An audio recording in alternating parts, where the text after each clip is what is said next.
मैं 16 साल की थी जब मैंने अपनी माँ को खो दिया। उसके जाने के बाद घर में सब कुछ टूटा हुआ लग रहा था, जैसे कि हर कोने में जीवन का एक टुकड़ा था जो अब हमारे पास नहीं होगा। मेरे पिता, जो हमेशा हमारे परिवार के लंगर रहे थे, एक तरह से बदल गए जिसकी मैंने कभी कल्पना भी नहीं की थी। सबसे पहले मैंने सोचा कि उसे खुद को एक साथ खींचने के लिए समय चाहिए, लेकिन जैसे जैसे सप्ताह बीतते गए मुझे एहसास हुआ कि उसकी अनुपस्थिति उसे अंधेरे तरीके से खा रही थी। मेरा छोटा भाई, जो केवल 12 साल का था, अधिक संवेदनशील था, इसलिए मैंने उसके लिए सब कुछ व्यवस्थित रखने की कोशिश की। मैं चाहता था कि हमारे घर को ले जाने वाले तूफान के बावजूद उसके पास जितना संभव हो उतना कम सामान्यता हो। धीरे धीरे मेरे और मेरे पिता के बीच कुछ अजीब होने लगा। इससे पहले वह मुश्किल से मेरे दैनिक जीवन के छोटे विवरणों पर ध्यान देता था, काम और घर के कामों में व्यस्त था। अब मैं हमेशा मौजूद लग रहा था, मेरी हर हरकत को देख रहा था। सबसे पहले मैंने इसे एक सामान्य चिंता के रूप में व्याख्या की, हमारे नुकसान और दुख का परिणाम जो वह अनुभव कर रहा था। लेकिन उनके काम करने के तरीके में कुछ अलग था। जिस तरह से उसने मुझे देखा, जैसे कि वह किसी ऐसी चीज की तलाश में था जो वहाँ नहीं थी, उसने मुझे असहज कर दिया। मैं उसकी निगाहों से फंस गया, जैसे कि वह मेरी माँ की अनुपस्थिति को इस तरह से भरने की कोशिश कर रहा था जिसे मैं समझ नहीं पा रहा था। स्थिति तब और जटिल हो गई जब वह मेरे कार्यों में इस तरह से शामिल होने लगा जो पहले नहीं हुआ था। अचानक वह सब कुछ जानना चाहता था, जिन दोस्तों से मैं बात कर रहा था उससे लेकर जिन विषयों का मैं अध्ययन कर रहा था। सबसे पहले मैंने यह भी सोचा कि यह सकारात्मक था, जैसे कि वह इतने लंबे समय तक अनुपस्थित पिता होने के बाद फिर से जुड़ने की कोशिश कर रहा था। लेकिन जल्द ही यह रेखा पार करने लगा।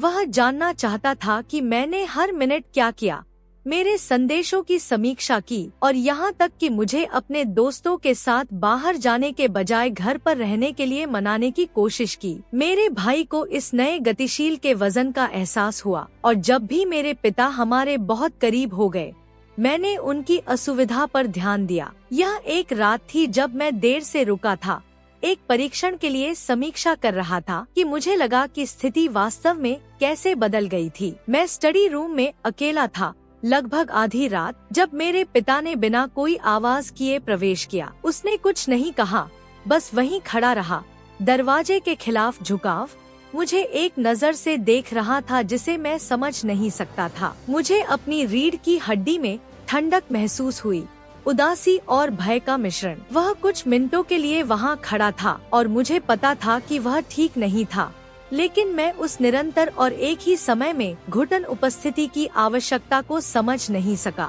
उस रात के बाद मुझे एहसास हुआ कि चीजें केवल बदतर हो गईं। उसने मुझे एक भावनात्मक वजन से भरी लंबी बातचीत के लिए बुलाना शुरू कर दिया जो मुझ पर गिरना चाहता था। उसने मेरी माँ के बारे में बात की और उसे कितना याद किया गया, और मैं उसके दर्द को समझ गया, क्योंकि यह वही था जो मेरे भाई और मैंने महसूस किया था। लेकिन किसी तरह ऐसा लगा जैसे वह उस अनुपस्थिति को मेरे पास स्थानांतरित करने की कोशिश कर रहा था, जैसे कि वह मुझसे एक ऐसी जगह भरने की उम्मीद करता था जो मेरा नहीं था। प्रत्येक बातचीत के साथ मुझे भारी दबाव महसूस होता था, एक बोझ जो मुझे खा जाता था और मुझे भाग जाना चाहता था।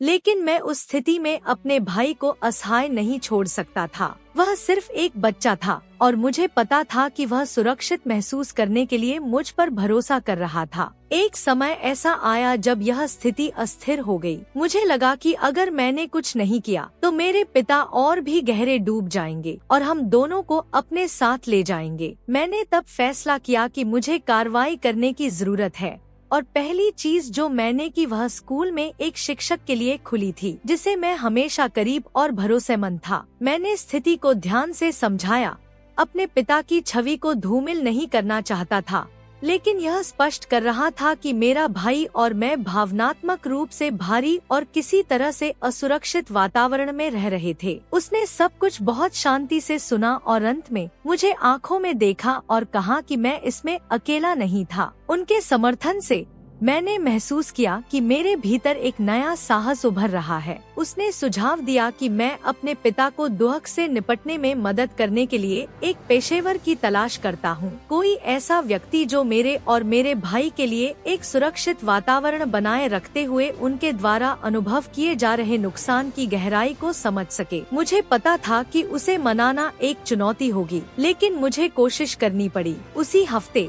हमारी भारी बातचीत के बाद मैंने उल्लेख किया कि शायद वह किसी विशेषज्ञ से बात करने से लाभान्वित हो सकता है। सबसे पहले उसने बुरी तरह से प्रतिक्रिया व्यक्त की, यह सोचकर कि मैं कृतघ्न या असंवेदनशील भी था। लेकिन एक तनावपूर्ण चुप्पी के बाद वह मेरी बात पर प्रतिबिंबित करने के लिए लग रहा था। कुछ दिनों के बाद वह मेरे पास आया और कहा कि वह कोशिश करना स्वीकार करेगा। मुझे राहत मिली, लेकिन मुझे पता था कि प्रक्रिया अभी भी लंबी होगी। उन्होंने एक चिकित्सक के साथ साप्ताहिक सत्र करना शुरू कर दिया और थोड़ा थोड़ा करके मैंने एक छोटा सा बदलाव देखा। वह अभी भी हमारे जीवन में मौजूद था, लेकिन मुझ पर वह लगाव कम होता जा रहा था। वह अधिक आत्मनिरीक्षण कर रहा था, शायद अंत में अपने दर्द को समझ रहा था और थोड़ा थोड़ा करके उस वजन को मेरे पास स्थानांतरित किए बिना इसका सामना करना सीख रहा था। जैसे जैसे सप्ताह बीतते गए, हमारे घर का माहौल बदल गया। मेरे पिता के पास अभी भी मुश्किल दिन थे, लेकिन अब वह एक अलग हल्के तरीके से खुल रहे थे। भारी बातचीत कम बार हो गई और उसे एहसास होने लगा कि मेरे भाई और मुझे भी अपने दुख के लिए जगह की जरूरत है। मेरी माँ की मृत्यु के बाद पहली बार मुझे एक हल्कापन दिखाई देने लगा। यद्यपि शर्मीली उसकी निगाहों में लौट रही थी। मेरे भाई और मैंने भी छोटी गतिविधियों को फिर से शुरू करना शुरू कर दिया जो हमें खुशी देती थी। सरल चीजें जैसे कि एक साथ फिल्में देखना या टहलने जाना। यह ऐसा था जैसे हम थोड़ा थोड़ा करके आगे बढ़ने का रास्ता खोज रहे थे, प्रत्येक अपने तरीके से। लेकिन सबसे रोमांचक क्षण एक रात था जब हम एक साथ रात का खाना खा रहे थे। मेरे पिता ने हमें एक शांत चेहरे के साथ देखा और आवाज के स्वर में हमने महीनों में नहीं सुना था। उन्होंने कहा कि उन्हें पता था कि उन्हें अभी भी एक पिता होने और नुकसान से निपटने के बारे में बहुत कुछ सीखना है, लेकिन वह आभारी थे कि हम सबसे कठिन क्षणों में भी उनके लिए वहाँ थे। उसने हमारे कंधों पर रखे गए किसी भी वजन के लिए माफी मांगी और मुझे अपने ऊपर राहत की लहर महसूस हुई। मुझे पता था कि चीजें पहले जैसी कभी नहीं होंगी, लेकिन उस पल में मुझे लगा कि हम सभी अंततः अधिक समझ और आपसी समर्थन के साथ जीने का एक नया तरीका खोज सकते हैं। उस डिनर के बाद मुझे लगा कि हमारे परिवार के लिए एक नया अध्याय शुरू हो रहा है। मेरे पिता ने खुद को चिकित्सा प्रक्रिया के लिए अधिक से अधिक समर्पित करना शुरू कर दिया और समय के साथ उन्होंने खुद सुझाव दिया कि हम एक परिवार के रूप में कुछ सत्रों में भी एक साथ भाग लेते हैं। यह पुनः कनेक्शन का क्षण था, बिना किसी डर के हमारे दर्द और कुंठाओं को व्यक्त करने में सक्षम होने का, और अंत में यह सुनने के लिए कि हर एक क्या कर रहा था। इन सत्रों में मैंने अपने पिता के बारे में बहुत कुछ खोजा, जिन चीजों को उन्होंने कभी साझा नहीं किया था।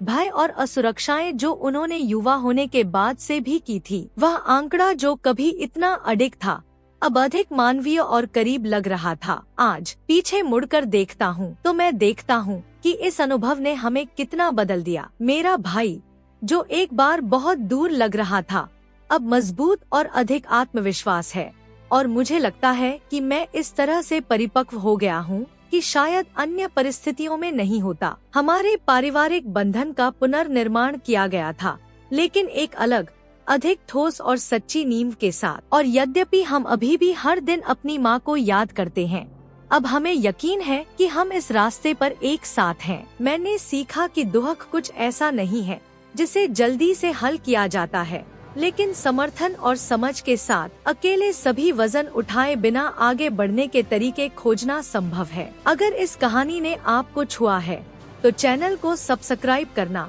लाइक और शेयर करना न भूले, ताकि मुश्किल समय में अधिक लोगों को प्रेरणा मिल सके। प्रत्येक कहानी में बदलने की शक्ति है।